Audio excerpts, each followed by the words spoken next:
നമ്മുടെ കർത്താവ് ഈശോ മിശിഹായുടെ കൃപയും പിതാവായ ദൈവത്തിൻ്റെ സ്നേഹവും പരിശുദ്ധാത്മാവിൻ്റെ സഹവാസവും നിങ്ങളോടുകൂടെ ഉണ്ടായിരിക്കട്ടെ. നിങ്ങളുടെ കുടുംബത്തിലുണ്ടായിരിക്കട്ടെ, നിങ്ങളുടെ ഭവനത്തിൽ, ജീവിതത്തിലുണ്ടായിരിക്കട്ടെ.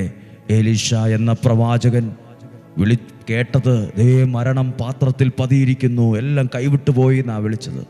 പക്ഷെ ഒരു പിടി മാവ് കൊണ്ട് ആ പ്രശ്നമൊക്കെ വളരെ വേഗത്തിൽ പരിഹരിച്ചു. കർത്താവേ, അങ്ങയുടെ ഒരു വചനം ഞങ്ങളുടെ കുടുംബത്തിൻ്റെ സകല പ്രശ്നങ്ങളും പരിഹരിക്കാൻ കാരണമാകുമെന്നാണ് ഞങ്ങൾ വിശ്വസിക്കുന്നത്.